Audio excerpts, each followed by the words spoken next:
Hello, I found myself in a studio with a camera, so I thought I'd take the opportunity. I'm here in Sydney, Australia, to just throw in my thoughts and my, 20 years of research now into this whole phenomenon that's unfolding as I speak, called the Occupy movement. Came out of Wall Street, of course.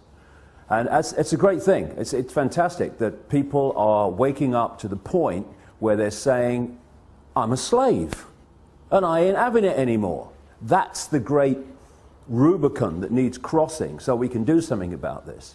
The reason I'm just going to put this information out, people make of it what they will, is there's another agenda going on here too.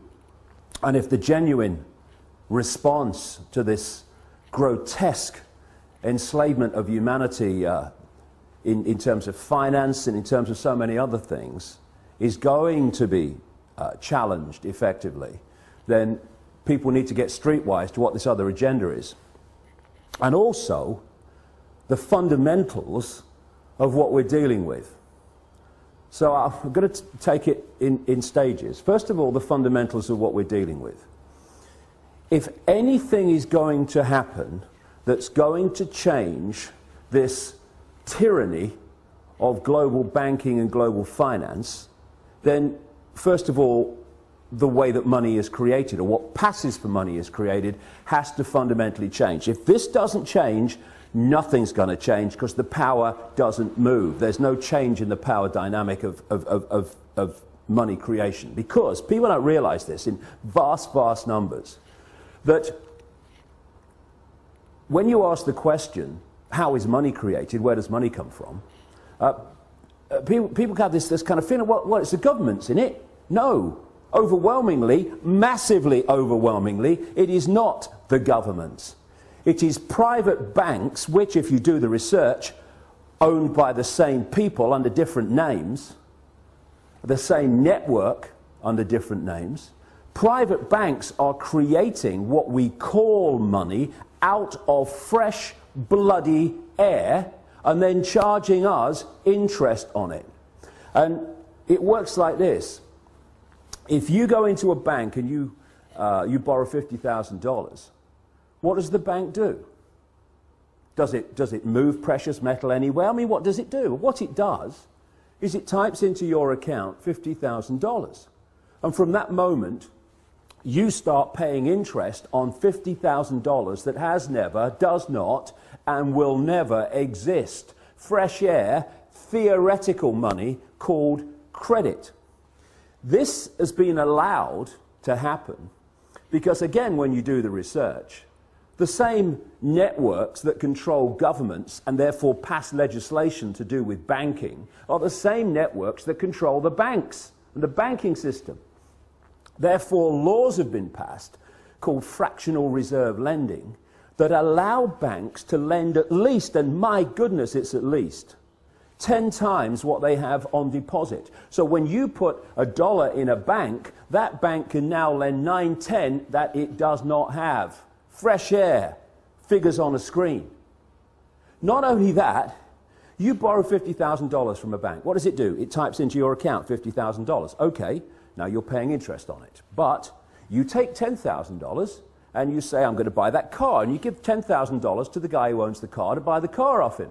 Now the guy who's received your $10,000 that was created out of nothing in the original $50,000 now goes and deposits the 10 grand in his own bank. Now that bank can lend 10 times the 10 grand that was created out of nothing in the first place. This is what's going on. And then if you follow one loan, $50,000 or whatever, you follow that through the banking system, and that one loan allows the banking system as a whole to create phenomenal amounts of non-existent money we call credit from that original non-existent credit loan. This is how the banking system, ladies and gentlemen, have taken the world over. Why wouldn't it when they can do that? And there's another little scam here. All written in on purpose, cold, calculated. When you go into a bank and you borrow $50,000, the bank creates, even in this theoretical, ludicrous way, $50,000. But you're not paying back $50,000, you're paying back $50,000 plus interest. The interest is never created, even as credit, which means a simple fact. At any point in time, coldly calculated, designed to be, there is never anything like enough units of exchange, money, in circulation to pay back all the principal on the debt and all the interest on the outstanding debt. Therefore, people losing their homes, losing their businesses, losing goodness knows what else that they've worked for, is built into the system. Now, when you have a boom and there's an expansion of this non-existent, ludicrous money called credit, then Peter Pays Paul hides to a large extent the fact that we're in this situation where the outstanding debt cannot be paid back or even nearly paid back plus interest because there isn't the units exchange to do it. But when you go into a recession or a depression and there is a contraction of those ludicrous units of exchange in circulation, then it becomes blatantly obvious that there's not enough units of exchange to pay back all the interest on the debt and all the principal, and that's why you get this explosion, which we've got now, of people losing their homes, losing their businesses, losing their land, their farms, etc. And all these tent cities that are appearing around the world. And so we have a system where the private banks, in the end controlled by the same network, not least around the house of Rothschild and others, the Rockefellers too, in America, have been given this level of power to create money and dictate completely, beyond governments, global finance. And that's why they're able to create booms and busts at will. That's why when they want to create a bust and a depression, which they have now, what do? They refuse to issue the same amounts of ludicrous credit units of exchange. And what do we call it? Oh, the banks have got a credit crunch. A credit crunch, what's that? It's suppressing the amount of money in circulation, so by definition creating this situation we're in. The whole money system has been designed from its creation to be a system of human enslavement and human control and human suppression. So first of all, any occupying protests around the world on the agenda has to be the end of private banks being able to create money out of fresh air on a computer screen and charge interest on it. Now here's a question. Why are governments, they're the government after all, don't they make the laws? I heard somewhere they did. Why are they not creating their own currency interest-free and circulating it interest-free? Therefore, it does the job it's supposed to do, which is to be a unit of exchange to overcome the limitations of barter. Why? I've said it already. Because the same networks that control the banks control the governments. And so the governments do not pass legislation saying, well, what are we borrowing fresh air money from the banks for, plus interest, and making the people have to pay in taxation all that stuff back?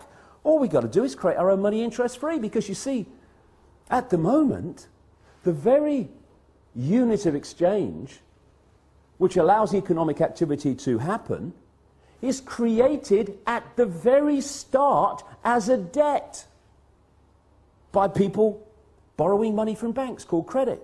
It's a debt from the start, the very unit of exchange in the world. It's crazy, it's insane. Number two, that has got to go. No more governments, and we need to redefine what we see as government too. No government borrows money at interest from private banks. Ludicrous. Then there's another thing. Like I say, whether we have a boom or a bust is decided by this very banking system. because they have what they call an economic cycle. It's total corruption and total manipulation. First of all, they put lots of units of exchange out, credit. Oh, you know, you earn 2 and 6 a week? Okay, have this off a £1 million house. Yes, here's the money, take it. And they put lots of units of exchange in circulation. And there's a boom, manufactured, and when people are in a boom and they get confident about their jobs, they go into more debt, bigger house, a bigger car, all the rest of it. And then what they do at an optimum point, this is what they did in 2008, is they take or create an excuse to take money out of circulation. Now the economic activity generated by that amount of money in circulation is no longer possible. And we move over here, fishing line coming in now, to a depression or a slump.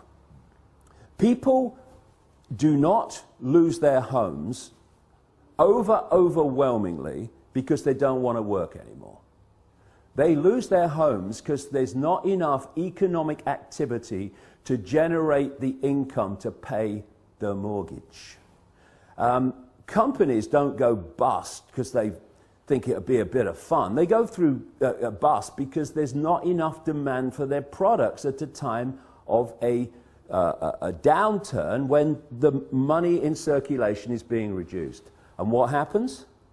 The banks that have created this problem in the first place, they take the homes, they take the businesses, they take the land, they take the real wealth for having not been paid back money that has not, does not, and will never exist. This is the power that the governments, controlled by the same network, have given to the banks to control planet Earth. Anything that comes out of these Occupy protests that does not include demands, not taking no for an answer, this has got to go, it's going to change nothing. And there's another couple of things, maybe a few more, that I'd like to get across to those that are brilliantly protesting around the world. Because there's nothing more manipulatable than genuineness that isn't streetwise. And what we need to do, if we're going to really bring an end to this outrageous, inhuman nonsense, is we have to get streetwise pretty damn quick. Because there are people, vultures, flying around, flitting around these protests, not least in Wall Street, trying to direct it in a certain direction that will make the world more enslaved and more unjust than it is now. There's certain coordinates. 3 will do in this presentation, if you like. 1, where does this network behind the banking system and behind governments and behind the transnational corporations, where does it want to take us? Okay? Well, simple. It wants total control over the entire human race, mentally, emotionally, physically, and financially. And to do that, and there's a few, compared with the 7 billion global population, there are a handful of people at the core of this in full knowledge of what they're doing.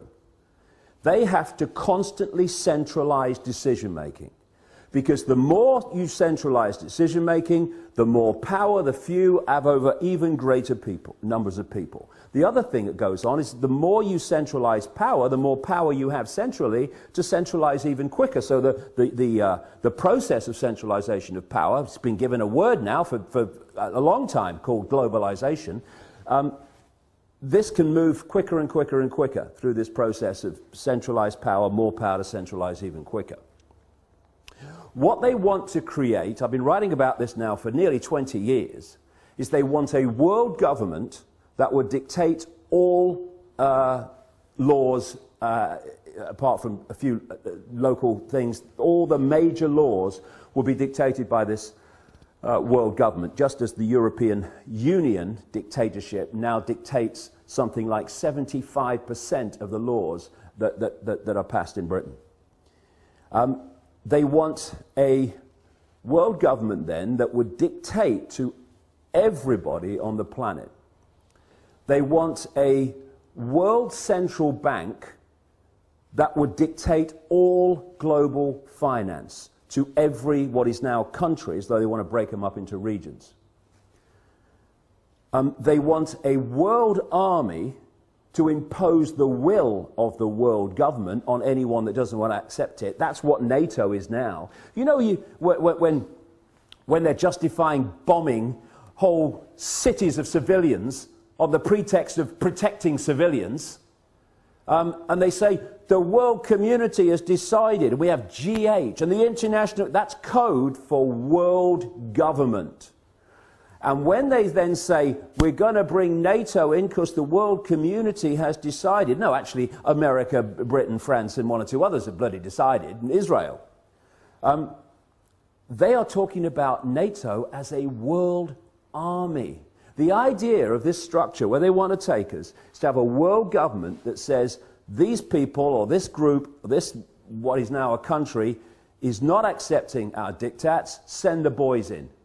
And that's what we've seen in Libya. That's what they're trying to bring in Syria. That's what we're seeing increasingly around the world. The international community has decided, send the boys in. NATO, de facto world army. International community, G8, de facto world government. We're seeing it being moved into place.